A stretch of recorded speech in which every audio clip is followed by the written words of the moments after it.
All right, so hello and welcome everybody. Let's just give everyone a few moments to settle in from the waiting room and we will go ahead and get started.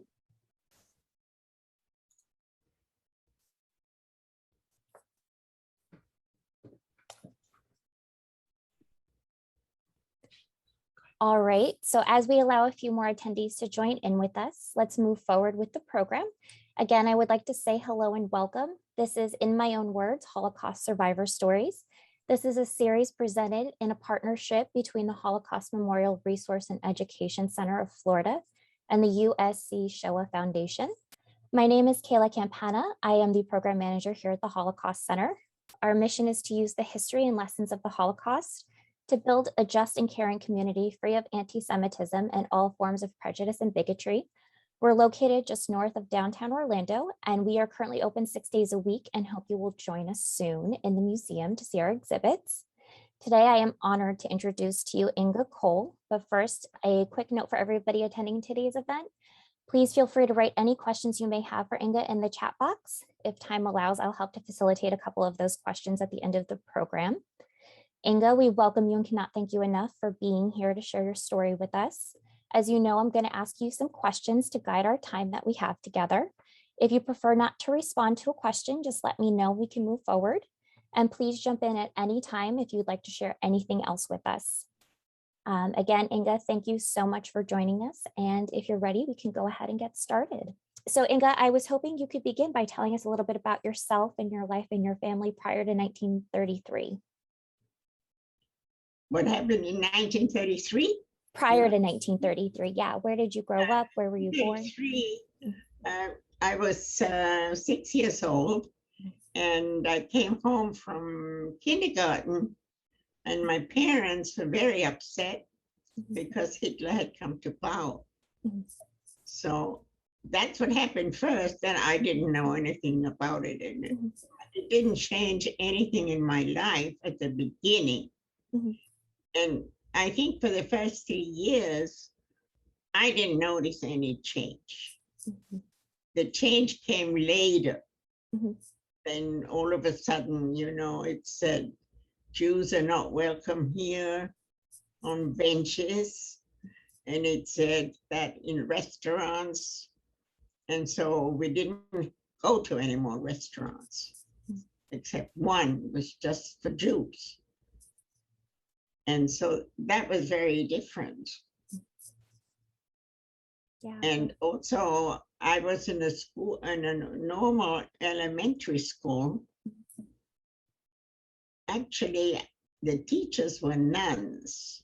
I don't know why. It was not a convent school, but they were nuns and they were mean. So it was like they would come into the room and they would say, they would do the blessing the way they do, and they would say, Heil Hitler. And then we would all do the same thing. And what are you asking me? All that changed? Right. What changed for you?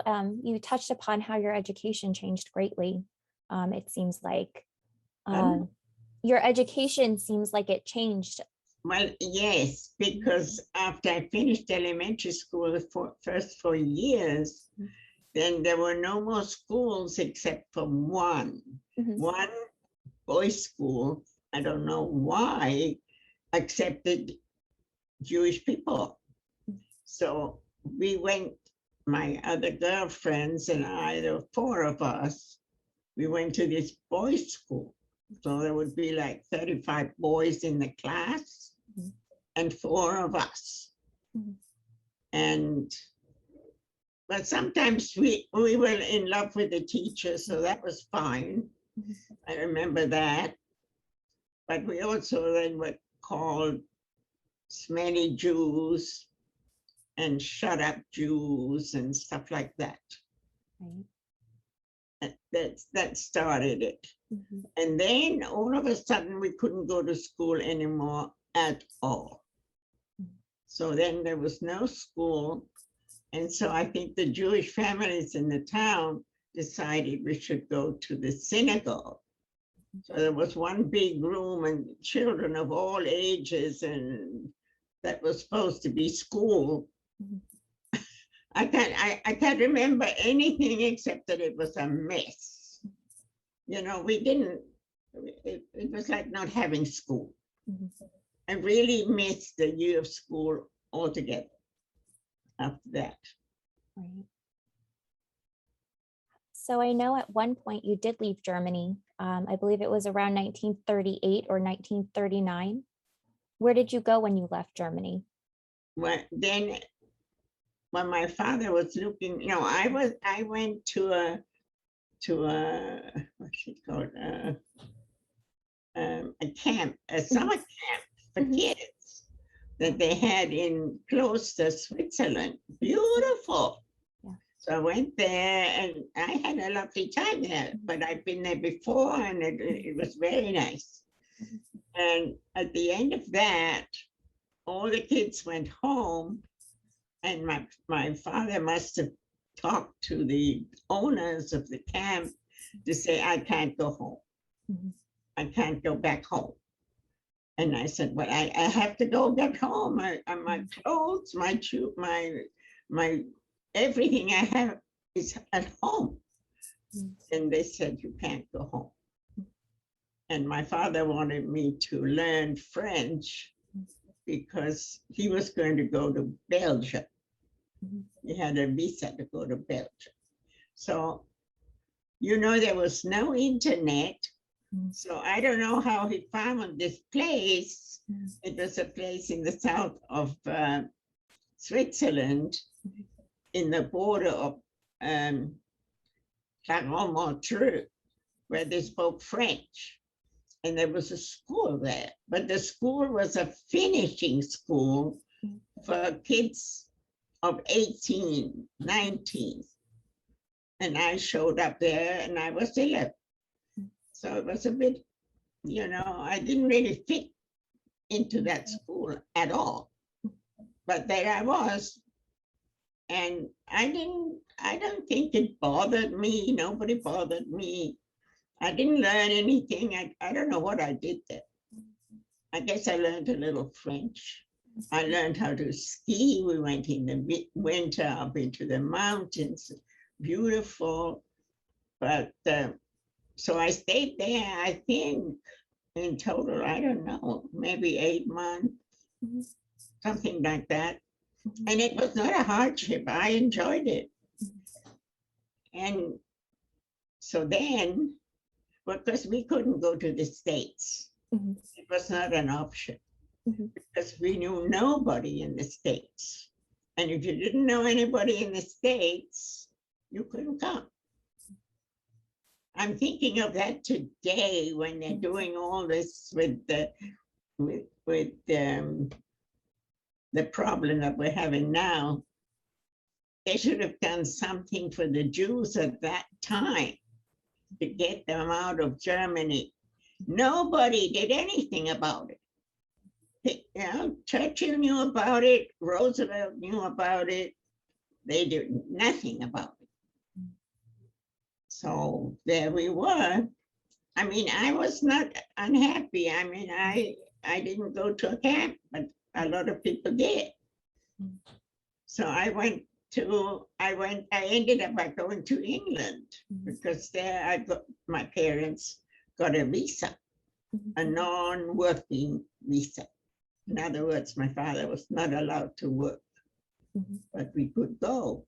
So I had a little bit of French and I spoke good German. And so then I was in England in a school. Loved it. Loved it because everybody was so nice. After being treated so badly, all of a sudden everybody was so nice and they wanted me to be my friends, although I couldn't talk with them. Didn't matter. I enjoyed it. And I went to that school and my father didn't know because he didn't speak English. He asked for the best school. So I went to the best school, which was a private school and much too expensive. We needed to have uniforms for lacrosse and uniforms for every day and uniforms for Sunday, and very expensive. So, but I was there and I loved it. And when I look back on it, I still enjoy the thought of having been there. And I learned English pretty fast. So It seems like education was very important to you and your I family. think at that time it wasn't so important to me. Mhm. It was important to my parents. Mhm.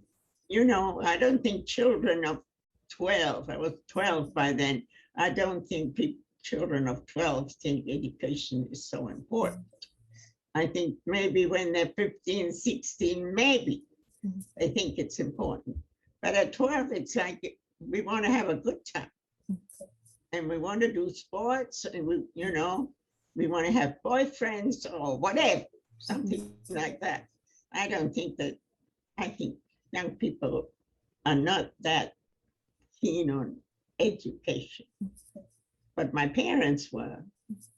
So that's why I went to school in England. What were some other experiences you and your family had in England during the Pardon? war?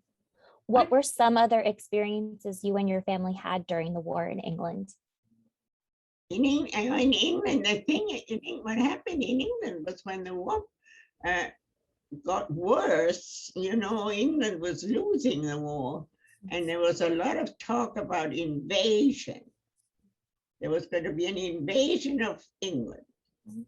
And so they decided that all German Jewish immigrants had to leave the coastline. We were about 20 miles from the East Coast. And so we couldn't stay there. So my parents, it must have been very hard for them. They had just packed up everything and come there. Now they have to pick up everything and go somewhere else. And my father was interned. He was interned on the Isle of Man because the men were. And my stepmother went inland to a town called Leicester. And I stayed in school as a boarder. So that's why I was in boarding school. So I just stayed because my parents didn't want me to move again. And, I was settled. So I stayed in boarding school till I finished school. And I didn't have any problem with it. When you think about other children, because they didn't grow up with their parents, they're going to have all these problems. I don't think I had those problems, because I think I had a good time. So I know you decided to go to college after you finished high school. I decided to go to college because I loved that school. I loved that school so much. I thought, oh, that's what I want to do. And I love kids. And I could go to the kindergarten at that school and help out once in a while. They let you do that. They had a program that, if you were a senior or junior, you could go and do that. And I loved that. And I love kids. So I thought, well, I want to be a teacher. So I went to college to be a teacher. So I know, sorry, go ahead.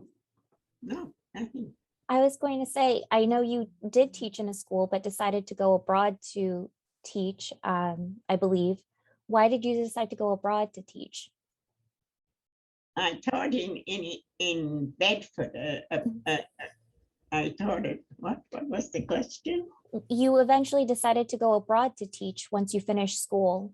Why did you decide to go abroad to teach? To where? Go abroad. You went to Germany?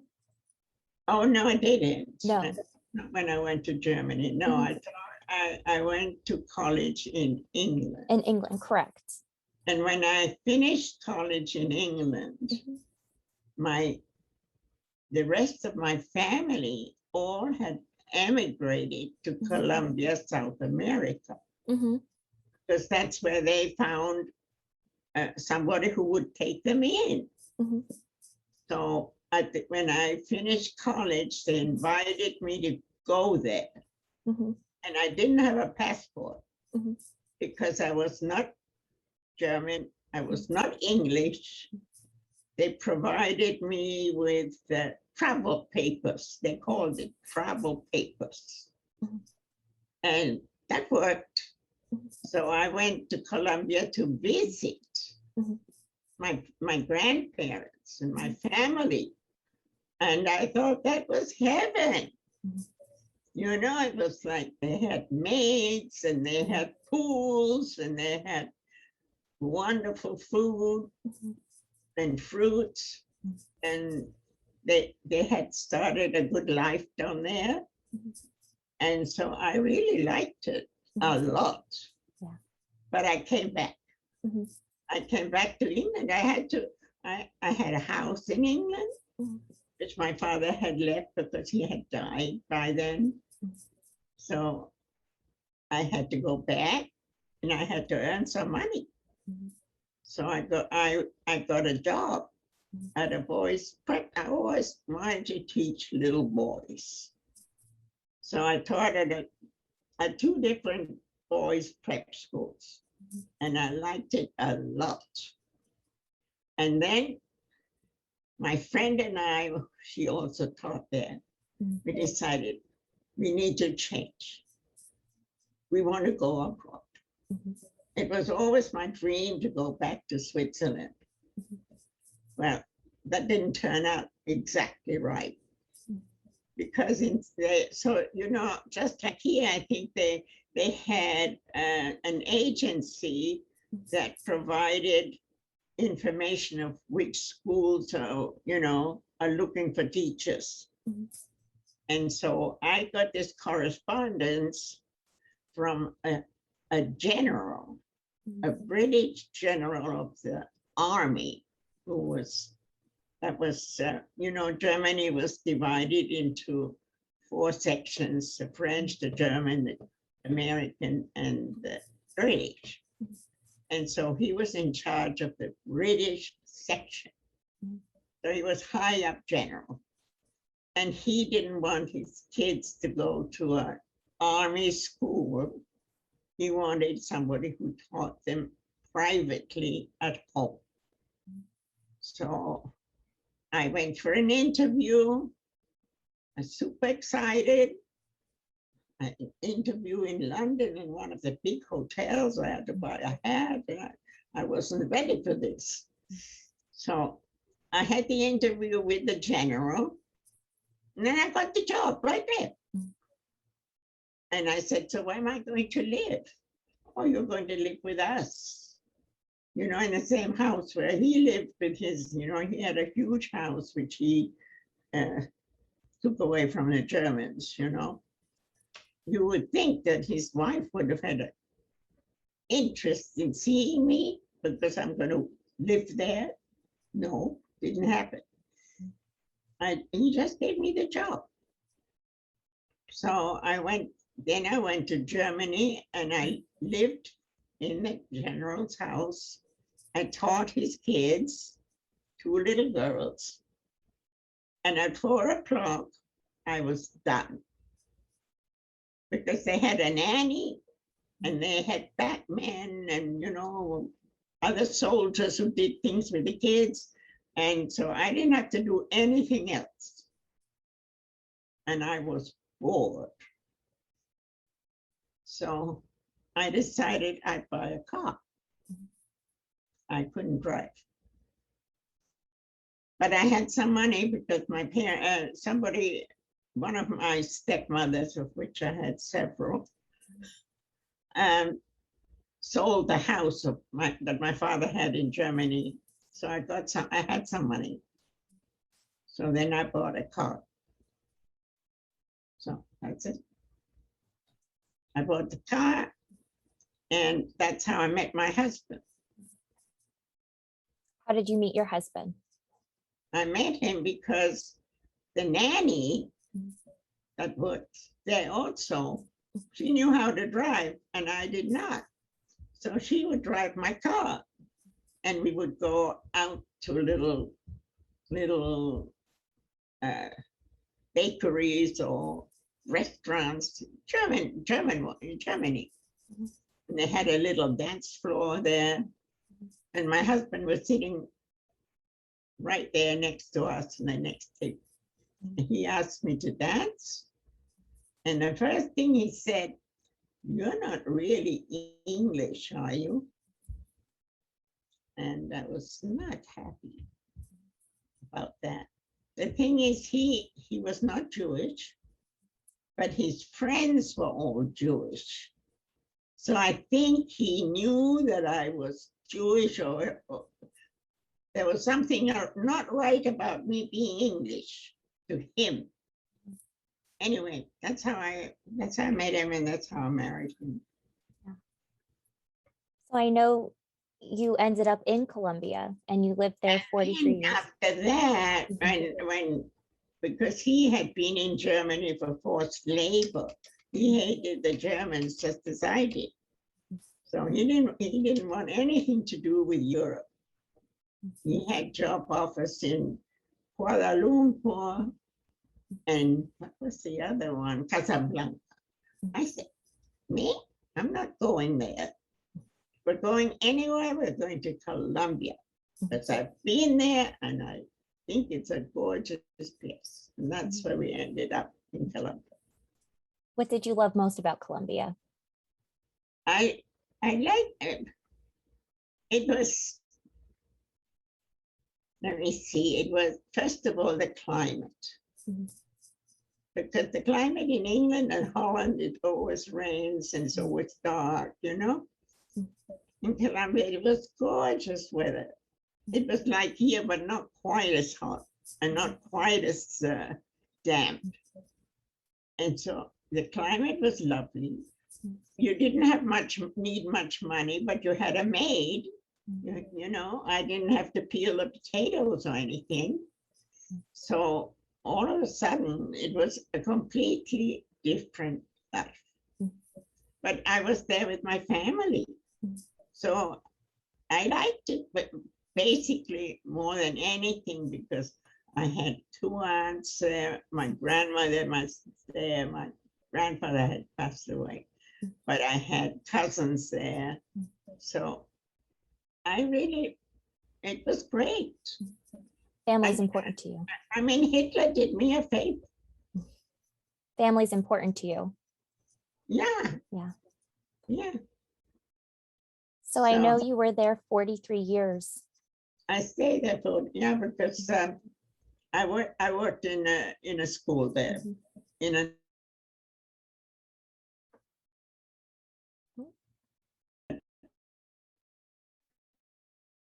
a private school, you know, beautiful school. And I started work there, and they provided exchange programs. I could go to the States to get a master's and all that. So it was good. So we do have a question from the audience, if that's okay. It's from Fred Brown, and he wants to know, when did you learn of other national leaders knowing about the Holocaust and did not do anything? How did it make you feel? When did I learn about the Holocaust? Yeah, you said you mentioned when national leaders knew about what was going on. How did that make you feel knowing they knew what was going on and they didn't do anything to help? Say that again. I'm so sorry. So we have a question. It says, you mentioned that national leaders knew about what was going on at the time of the Holocaust, but didn't do anything to help. Yeah. Fred would like to know, how did that make you feel? Now, not at the time, I did not know that. Okay. At the time, I had no idea about that. But I mean, we lived literally like 20 minutes away from Nuremberg. And in Nuremberg is where the Nazi party started.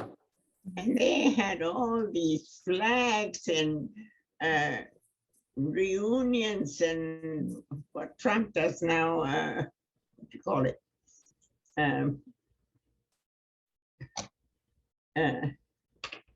Can't think of the word, where they all get together, and so it was obvious to my parents that this ideology was not going to work for us as Germans, as Jews.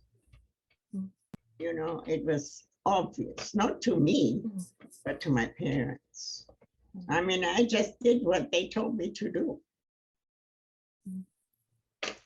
Were there any local people that helped in any way?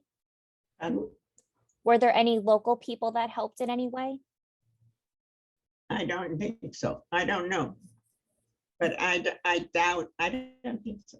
We didn't need the help yet because, I guess, because my father, he must have had some money outside of the country because we were not allowed to take any money out.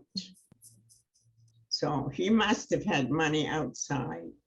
You know, when you're 12 years old, you don't know what's going on. So I didn't, you know, my life was that, you know, really small compared to what's going on in the world. So for me, it was easy.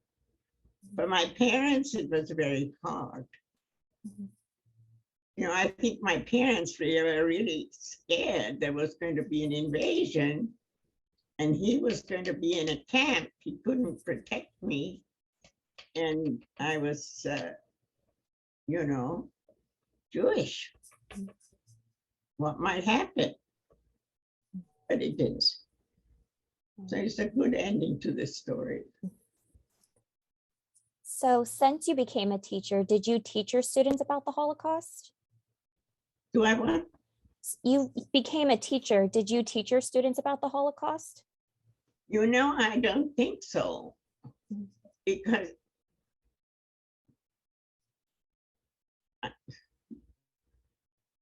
no. I think, let me see this. They taught the Holocaust, as far as I know, in 7th grade in the literature class. They had Anne Frank, and so there they taught it. But I never taught those grades. You know, I taught little kids, and then finally I was the principal of this middle school, but I didn't teach. So I never had the chance. Actually, I taught, let's say, my own children, my own grandchildren. And my grandchildren know, you know, everything about it. But I didn't have the opportunity because I never taught anything to middle school children who would be the right age, I think. When did you first tell your grandchildren about the Holocaust? They knew about it because they knew I had everything to do with Germans and Germany and German cars or whatever was German. And they knew that I hated anything to do with that. And from that conversation, they said, well, why do you hate Mercedes? Why don't you like a Mercedes? And then I said, oh, they said German. And what's wrong with the Germans? And so that would lead to the conversation. Right. And they knew also because I had relatives who died in the camps. You know, it was, so they didn't know those relatives, but they knew of them. So they knew, they know. So what lessons from the Holocaust do you hope students learn today? Pardon? What lessons from the Holocaust do you hope students learn about today? I think they should learn exactly what happens. I mean, they should learn the truth. And on top of that, they, in my opinion, they now, because what happened now in Afghanistan, you know, everybody helps the people from Afghanistan to get out. But it's a different situation because, you know, it's a different situation. But it reminds me of the same situation. Why was there no help for the German Jews? And for the, not only the German Jews, but the Polish Jews, even more so.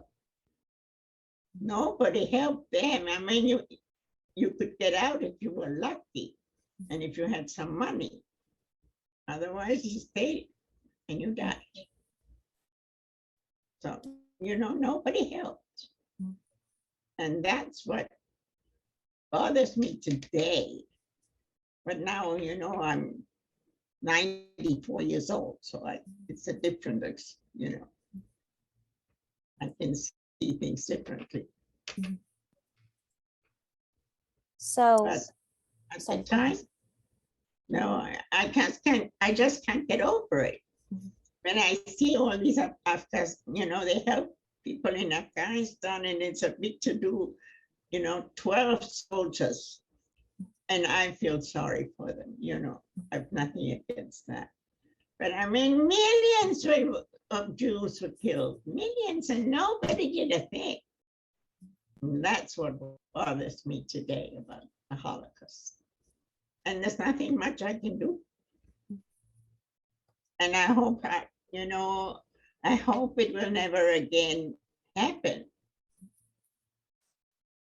Yeah. But, you know, I think the only thing we can do as Jewish people is to be as nice as we can.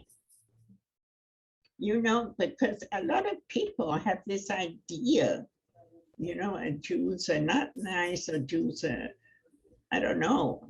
But I make a point when I was at the Bridge Club or where what I was doing, I made a point of always saying I'm Jewish.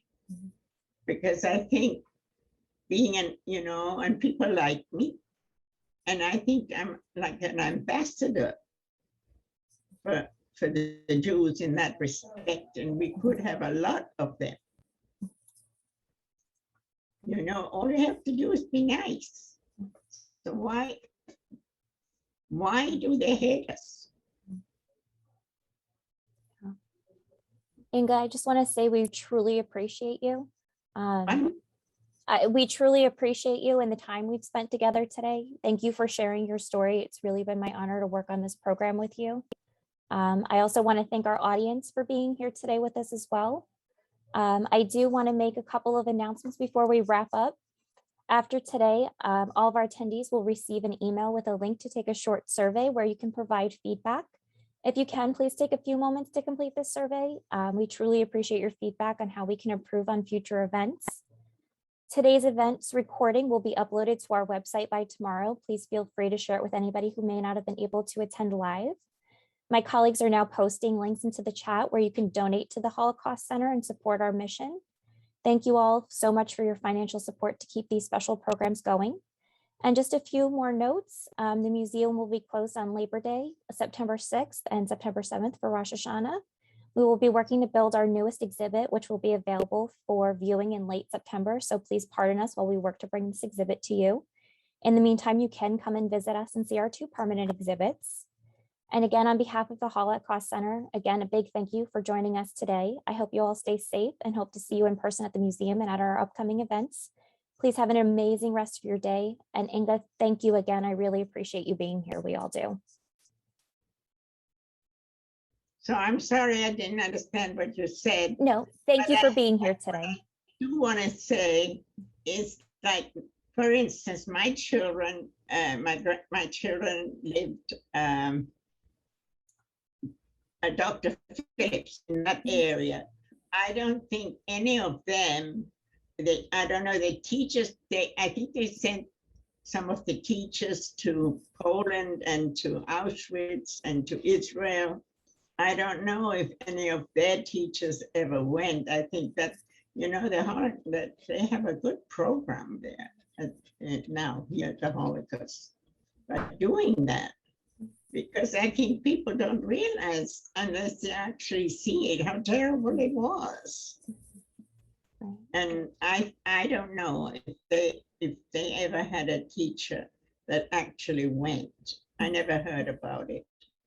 So I hope you people do that, go on doing that at the center. And I'm sorry, I didn't hear what you said. No, it's okay. I just wanted to say thank you again. We have a lot of thank you in the chats saying thank you, and we really appreciate you and our time together. Yeah. Right. So again, thank you, Inge, and thank you again, everybody, for joining us. And we hope to see you next time. Okay, Hannah. Nice meeting you. Thank It's you. nice meeting you. Of course. Okay, take care. Bye-bye. Bye-bye.